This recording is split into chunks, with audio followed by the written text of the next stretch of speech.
Hi hello welcome to our channel. నేను మీ సిరి. ఈరోజు మనం చెప్పుకోబోయే కథ ఇష్టమైన సకుడ పార్ట్ 168. కథలోకి వెళ్ళే ముందు లైక్ చేయడం మరవకండి. గగన్ కంటే వేద ముందు వెళ్ళిపోయింది. వాళ్ళు హైదరాబాద్ వచ్చారు కానీ ఒక్కసారి కూడా కలవలేదు. ఎవరి ప్రపంచంలో ఎవరి పనుల్లో వాళ్ళు బిజీగా ఉన్నారు. చెప్పా పెట్టకుండా వచ్చిన వేదను చూసి మేఘన సర్ప్రైజ్ అయింది. స్నేహితురాల్ని హత్తుకుంది. అప్రయత్నంగా ఇద్దరి కళ్ళల్లో నీళ్లు తిరిగినా ఎవరికి వాళ్ళు బయటపడలేదు. I miss you Vedu, miss you too అంటూ మేఘన బుగ్గ మీద ముద్దు పెట్టుకుంది వేద. ఆ దృశ్యం చూస్తున్న హర్ష అదోలా ముఖం పెట్టుకున్నాడు వాళ్ళిద్దరినీ చూసి. అక్కడ హర్షని చూడగానే ఆశ్చర్యపోయింది వేద.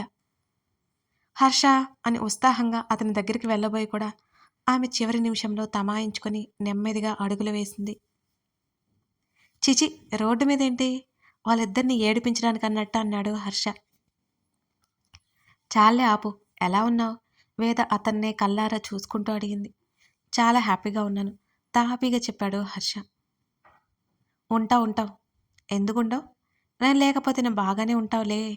నేను ఉండలేను అని ఆమె మనసులోనే అనుకుంది వేద. గగన్ని తీసుకురాకుండా నువ్వు ఒక్కదానివే వచ్చావేంటి? కళ్ళెగరేశాడు హర్ష.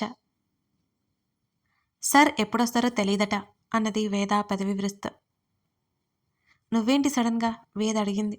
ఈ మధ్య మేఘని మీట్ అవ్వలేదు, అందుకే వచ్చాను అన్నాడు హర్ష భుజాలు కదిలిస్తూ.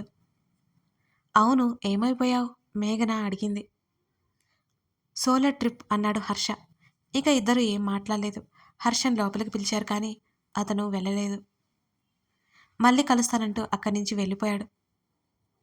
అతను వెళ్ళిపోవడంతో వేద ముఖం మాడిపోయింది క్షణాల్లోనే. మేఘనతో మాటల్లో పడిపోయింది. గగన్ని కలిసావా నువ్వు? మీ ఇద్దరు హైదరాబాద్లో తిరిగారా? అతని సంగతులు తెలుసుకోవాలని ఉత్సాహంగా అడిగింది మేఘన. లేదే, కలవలేదు. చెప్పాను కదా, అమ్మ వాళ్ళని టూర్కి తీసుకెళ్లాను. ఆ తర్వాత ఇంకో వారం ఉన్నాను. ఎలా గడిచిపోయాయో కూడా తెలీదు. గగన్ని అసలు మీట్ అవ్వడానికి అవ్వలేదు. నీరసంగా బెడ్ మీద వాలిపోయింది వేద. మేఘన ఎక్కువ మాట్లాడలేదుగా. అతను ఎప్పుడు వస్తాడా అని అతని కోసం ఎదురు చూస్తుంది మేఘన. ఆ తర్వాత వారం వారం రోజులకి గగన్ తిరిగి వచ్చాడు. మునుపట్ల నలుగురు మధ్య స్నేహం వెల్లివిరిసింది. ఎవరి పనిలో వాళ్ళు బిజీగా ఉన్నారు. నలుగురు కలుస్తూనే ఉండేవారు. గగన్ వాళ్ళతో కలిసినట్టే ఉన్నా సరే అతను ఎందుకో ప్రైవేట్గా ఉన్నట్టు అనిపిస్తుంటుంది. మేఘననే ఎక్కువ అతనితో మాట్లాడుతూ ఉంటుంది. బయటికి వెళ్ళినా సరే హర్షతో ఏదో ఒక గొడవ వేసుకొని అతనితో టైం స్పెండ్ చేయడానికి చూస్తుంది వేద.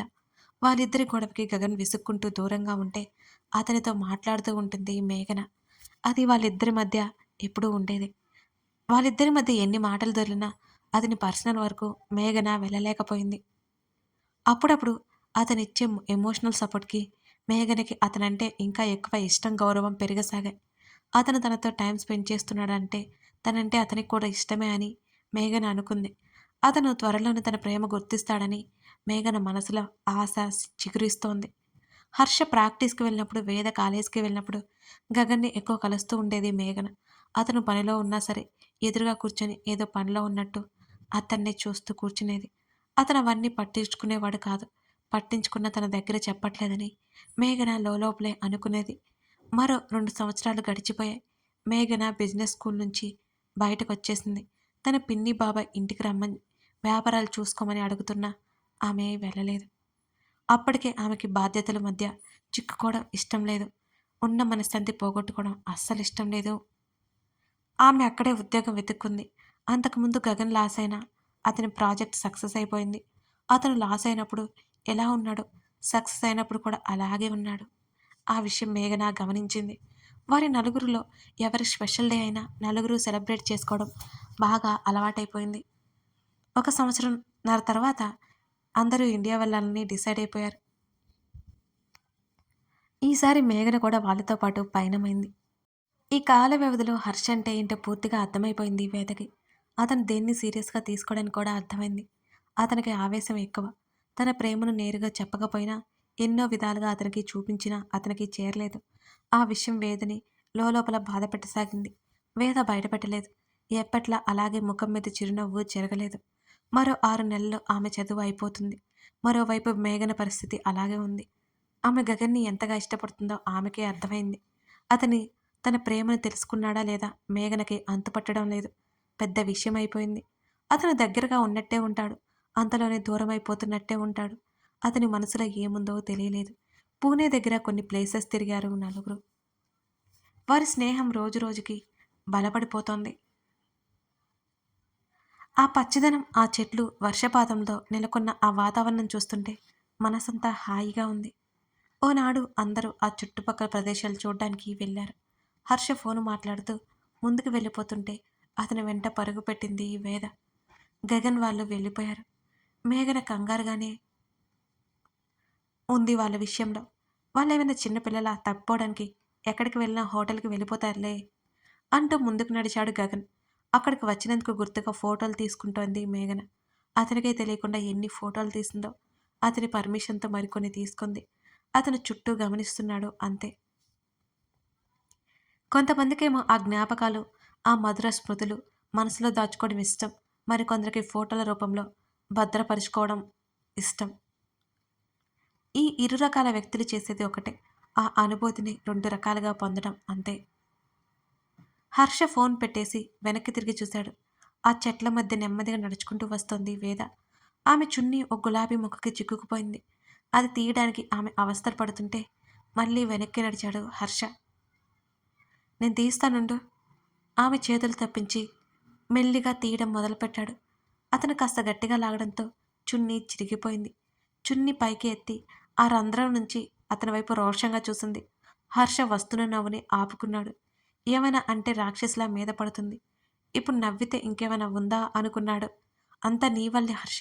నువ్వు వెళ్ళిపోతున్నావా? నేను వచ్చాను చూడు. మనం తప్పిపోయాం. పనిలో పనిగా నా చున్నీ కూడా చించి పడేశావు అన్నది కొరకొరా చూస్తూ వేద. కావాలంటే ఇంకోటి కొనిస్తానులే. అలాగే మనం తప్పిపోలేదు మేడం అంటూ దూరంగా కనిపిస్తున్న ఒక జంటను చూపించాడు హర్ష. సరే ఎటు వెళ్ళాలిప్పుడు? చాలా దూరం నడిచాం అంటూ అతనితో పాటు కాస్త ముందుకు నడిచింది వేద. లోపల అడవుందనుకుంటా. ఆమెని ఆట పట్టించాలని అన్నాడు హర్ష. అవునా? మనం వెనక్కి వెళ్ళిపోదాం పదా అన్నది వేద. చూడాలి కదా వేద అన్నాడు హర్ష. ఇదేదో పార్క్ అనుకున్నానే. అడవైతే వద్దు హర్ష. ఏమైనా జంతువులు, పాములు అన్నీ ఉంటాయి అని అతని చేతిని గట్టిగా పట్టుకుని చుట్టూ భయంగా చూస్తూ ఆగిపోయింది వేద. ఒక క్షణం అతను ఆగిపోయాయి. ఆమె వంక తదేకంగా చూశాడు. ఆమె కళ్ళు బెరుకుగా చూస్తున్నాయి. ఆమె పై పంటితో కింద పెదవిని కొరుక్కుంటోంది. ఆమె కంగారు పడుతుందని అతనికి అర్థమైపోయింది. అక్కడ వాటర్ ఫాల్ ఉంటుంది. మనం బయట బోర్డులో చూశాంగా అంటూ ఆమె చేతిని పట్టుకుని లాక్కెళ్ళిపోయాడు హర్ష. ముందు గగన్‌కి ఫోన్ చెయ్యి నువ్వు. అతన్ని అతుక్కుని నడుస్తోంది. అతని చెయ్యి వదలకుండానే. ఇక్కడ సిగ్నల్స్ లేవు వేద అన్నాడు. ఆ మాట అనగానే ఫోన్ తీయాలనుకుని ఇక తీయలేదు వేద. జాగ్రత్తగా ఒక్కొక్క అడుగు వేస్తోంది అతనితో పాటు. చూసుకోకుండా ఒక చిన్న రాయి మీద కాలు పెట్టి వెనక్కి పడిపోతుంటే ఆమె వీపు చుట్టూ చెయ్యేసి మరొక చేత్తో ఆమె భుజాన్ని పట్టుకున్నాడు హర్ష. అప్పటికే వేద కేక పెట్టింది. అటువైపు వెళ్తున్న ఒక జంట వారిని చూసి నవ్వుకుంటూ వెళ్తున్నారు ముందుకి. పడలేదని గుండెల మీద చేయి వేసుకుంటూ హర్ష చొక్కాని పట్టుకుని పైకి లేచింది వేద. థ్యాంక్ యూ హర్ష అంటూ అప్రయత్నంగా అతని నడుము చుట్టూ చేతులు వేసి చుట్టూ బిక్కుబిక్కుమంటూ చూస్తుంది వేద. ఆమె చనువు అతన్ని కాసేపు స్తబ్దుగా అయిపోయేలా చేసింది. హర్ష, నువ్వు అన్నట్టే వాటర్ ఫాల్స్ ఇక్కడే ఉన్నాయి. ఏదో శబ్దం చెవులకు తాకుతుంటే ఆమె కళ్ళు మూసుకుని ఎటువైపు నుంచి వస్తుందా అని అప్రయత్నంగా అతని గుండెల మీద వారిపోయి వినసాగింది. ఆమె చుట్టూ ఉన్న అతని చేతులు మెత్తని ఆమె శరీరాన్ని తాకుతుంటే హర్ష అదిరిపడ్డట్టు చేతులు వదిలి దూరం జరిగాడు వేదకి. ఆమె అదేమీ పట్టించుకునే స్థితిలో లేదు. అతన్ని వదిలి ముందుకు అడుగులు వేసింది. ఆమెనే చూస్తూ అనుసరిస్తున్నాడు హర్ష. మరి కాస్త దూరం వెళ్ళగానే వాటర్ ఫాల్స్ కనిపించాయి ఇద్దరికి. వేద సంభ్రమంగా చూస్తూ వావ్ బ్యూటిఫుల్ అంటూ కేరింతలు కొట్టసాగింది. ఇలాంటివి ఎన్నో చూసిన హర్ష పెద్దగా చలించలేదు. ఆమెనే చూస్తున్నాడు. చూడ్డం కాదు, గమనిస్తున్నాడు. హర్ష, విక్స్ తీవా? ఆమె ముద్దుగా బ్రతిమాలుతుంటే కొత్తగా ఉంది. ఆమె ఎప్పట్లా ఉంది. తనకే కొత్తగా అనిపిస్తుందేమో అనుకున్నాడు హర్ష. అప్రయత్నంగా ఫోన్ బయటికి తీసి ఆమెను బోల్డన్ని ఫోటోలు తీశాడు. ఆమె గొడవ చేస్తుంటే వేరే వాళ్ళ చేత ఇద్దరిని కలిపి తీయించుకున్నాడు హర్ష. గగన్ వాళ్ళు కూడా ఉంటే బాగుండేది. అందరం ఫోటో తీయించుకునేవాళ్ళం. నీ వల్లే అని మళ్ళీ అతని మీదకు తోసింది. అతనికి కోపం రాలేదు. ఈసారి చిరాకు రాలేదు. ఓ బండరాయి మీద కూర్చొని ఆమెనే చూస్తున్నాడు. బారెడు వెడల్పులతో సన్నగా సాగిపోతున్న ఆ కాలువలో నీటిలో ఆమె చేతులు పెట్టి ఆడుతోంది. అతనికేంటో ఆమెనే చూడబుద్దయితుంది. ఆమె చుట్టూ పరిసరాలు మర్చిపోయి నీళ్లతో ఆడుతోంది. కేకలు పెడుతూ ఆ ప్రకృతితో మాట్లాడుతోంది. ఆమె చిన్న చిన్న కదలికలు కూడా అతను గమనిస్తున్నాడు. హర్ష, ఇటురా. ఆమె అతని చేతిని పట్టుకుని తీసుకెళ్ళిపోతుంటే మారు మాట్లాడకుండా ఆమెను అనుసరించాడు హర్ష. ఇక్కడ జనాలు కూడా లేరు. వెళ్ళిపోదాం హర్ష. సాయంత్రం దాటుతోంది. తమకంటే ముందే వెళ్ళిపోతున్న కొందరు వ్యక్తులు వాళ్ళని చూస్తూ అతనితో చెప్పింది వేద. హర్ష ఆగిపోయాడు. అతని అడుగులో ఆగిపోవడంతో ఆమె అప్రయత్నంగా ఆగింది ఏమైందనుకుంటూ. హఠాత్తుగా గాలివాన రావడంతో ఇంకా ఇక్కడే ఉన్నావేంటి? త్వరగా వెళ్ళాలి పద. వాన పెద్దదైతే కష్టం. చాలా దూరమే తీసుకొచ్చావు నన్ను. ఆమె భయంగా చూస్తూ అంది. అక్కడంతా మనుషులు తిరగడానికే భయపడకు. అడవి ఉంది కానీ చాలా లోపలికి వెళ్ళాలి. మధ్యలో సెక్యూరిటీ కూడా ఉంటుంది. అతను ఆమె మాట చెప్పడంతో ఆమె రిలాక్స్ అయింది. మరి ఆగిపోయావే? త్వరగా పద హర్ష. అదిగో వర్షం పెద్దదైపోతే తడిచిపోతాం అంటూ ముందుకు అడుగు వేయబోతుంటే అతను మళ్ళీ ఆగడంతో వేద కూడా ఆగిపోయింది. అప్పటికి కొన్ని చినుకులు మీద పడుతున్నాయి. అతడికి ఆమె ముఖం మీద జుట్టు అతుక్కుపోయినట్టు కనిపించింది. హర్ష ఆమె దగ్గరగా అడుగులు వేశాడు. ఆమె అయోమయంగా చూస్తోంది. సన్నటి దారిలే అయినా చిక్కగా పడుతున్నాయి. ఇంకాసేపు అక్కడే ఉంటే తడిసి ముద్దయిపోతామని అనిపించి అతని చేతిని లాక్కొని మరో 2 అడుగులు ముందుకు వేయగానే ఆమె చేతిని బిగించి పట్టుకుని ఆమె భుజాన్ని పట్టి తన వైపుకు తిప్పుకున్నాడు హర్ష. అయోమయంగా అతని వైపు చూసింది వేద. ఏమైంది నీకు? ఎందుకు ఆగిపోతున్నావు? త్వరగా వెళ్ళాలి హర్ష, తడిచిపోతున్నాం. అర్థం కావట్లేదా నీకు? అసలే వెదర్ మారిపోయింది. ఆమె మాట్లాడుతుండగానే ఆమెను సమీపించేసి ఆమె ముఖాన్ని చేతుల్లోకి తీసుకున్నాడు హర్ష. ఆమె మాట ఆగిపోయి అతని వైపు విస్మయంగా చూసింది. అతడేదో సరికొత్త ప్రపంచంలో ఉన్నట్టు ఫీల్ అయిపోతున్నాడు. అతనికి అర్థం కావట్లేదు. అతనేదో చేస్తున్నాడు. ఏం చేస్తున్నాడు? లుకింగ్ బ్యూటిఫుల్ వేద. ఆమెను చూస్తూనే ఆమె పెదవుల మీద ముద్దు పెట్టేసుకున్నాడు హర్ష. ఆమె కళ్ళు ఇంకాస్త వెడల్పయ్యాయి.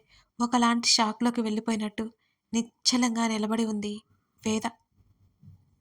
అతని ముద్దులో తీవ్రత పెరుగుతుంటే ఆమె కన్నురెప్పలు రెపరెపలాడాయి.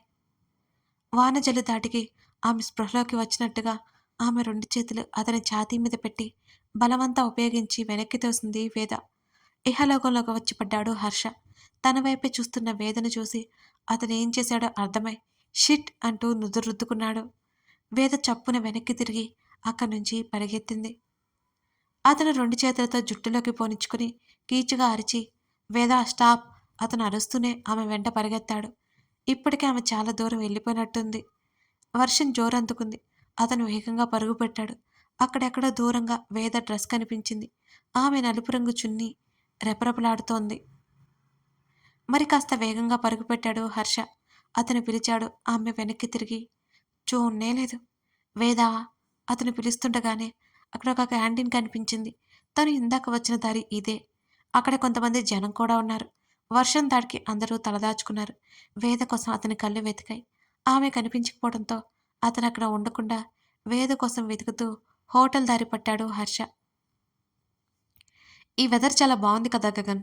అక్కడ గగన్తో పాటు వంతెన మీద నడుస్తుంది మేఘన. అవును. అతను అంతకంటే సమాధానం చెప్పలేదు. అప్పుడప్పుడు అతని మాటలు అలాగే ఉంటాయి. మధ్యలో కత్తిరించినట్టుగా ఉంటాయి. అతని వైపు చూసింది. చాలా మామూలుగా ఉన్నాడు. అతను తీరే అంత అని ఆమెకే తెలుసు. తన చిన్నప్పుడు విషయాలు చెబుతోంది మేఘన. అతను వింటున్నాడు. తన తల్లిదండ్రులతో ఎక్కువ టూర్లకి వెళ్ళలేదని చెప్తోంది. ఆ తర్వాత ఆమె ఎప్పుడూ వెళ్ళలేదిక. మేఘన మాట్లాడుతుండగానే ఆమె గొంతు పూడుకుపోయింది ఒక్కసారిగా. వర్షం వచ్చేలా ఉంది. ఎవరో 2 వ్యక్తులు మాట్లాడుకుంటూ వాళ్ళని దాటుకుని వెళ్ళిపోతున్నారు. హఠాత్తుగా మారిన ఆమె స్వరాన్ని గమనించి వెనక్కి తిరిగి చూశాడు గగన్. అతనికి బ్రతిమాలడం, ఓదార్చడం అవేమీ చేతకాదు. వచ్చిన రీతిలో నచ్చిన రీతిలో మాట్లాడుతుంటాడు అంతే. కథ కొనసాగుతుంది. ఇలా హర్ష అయితే వేదకి ముద్దు పెట్టేశాడు. ఇప్పుడు ఆమె రియాక్షన్ ఎలా ఉండబోతుందో, మేఘన గగన్ల రిలేషన్ ఎంతవరకు వెళ్తుందో తెలుసుకోవాలి అంటే తర్వాత పాటు చూడాల్సిందే.